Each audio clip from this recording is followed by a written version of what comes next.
And now, your Midday Ark-La-Miss news update. Good Tuesday afternoon. Thanks for tuning in to NBC News Daily. I'm Randy Stone with your Midday Ark-La-Miss update. Senator Kennedy was in Bastrop Monday afternoon campaigning for re-election to a second term. Senator Kennedy spoke about why he is the best candidate. He says he's currently on the Appropriations Committee. He brought in more than $3.5 billion of money for Louisiana. He also says he passed more bills than any other first-time senator in Louisiana's history. I've worked hard, and I told people when I went to Washington, I said, until you tell me to come home, I'm going to do two things. Number one, I'll always tell you the truth, and number two, I will try to vote your values. I'll vote like I think most Louisianians would vote if they have the information that I have when I cast that vote, and I think I've done that. Senator Kennedy also says the opponent he is facing, a pro-Biden person, that he does not agree with their values, and that's why he's running on his record.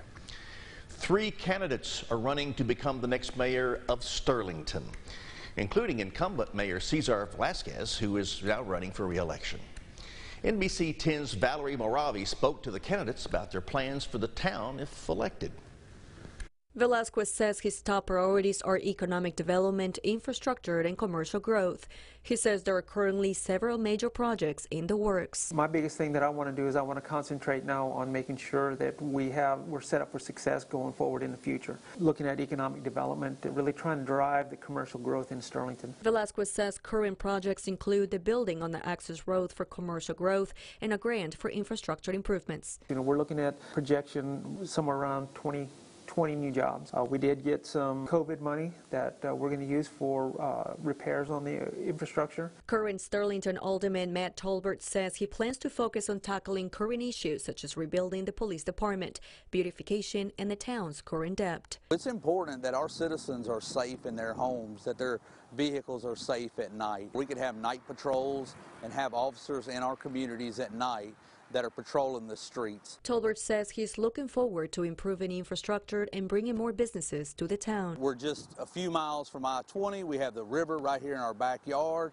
and we have a railway system. The options are unlimited when it comes to bringing in anything from small business to large industrial businesses. Meanwhile, businesswoman Lucy Holtzcliffe says her top priority is to bring major economic development. I need to look at the budgets. I need to see them. I need to see what we can do and what we have to work with, and then go from there and say, okay, this is what's in our budget. Let's go find the other money that we need. Holtzcliffe says her vision is to create as much local revenue as possible. I'm ready to talk to the businesses that have already called me that want to move to Sterlington. Let's bring some revenue in. Let's get them to shop here.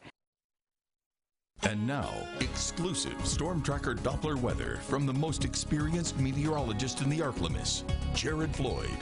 Daytime highs today near 70 degrees. Rain chances are listed at 40%, but don't be misled by that because the showers and storms as they move west to east we'll see those rain chances gradually fall off as we work through the day. Just be aware of that. Winds will be west 15 to 20 miles per hour. Wind advisories are in effect, so just be aware of that as we work through the day.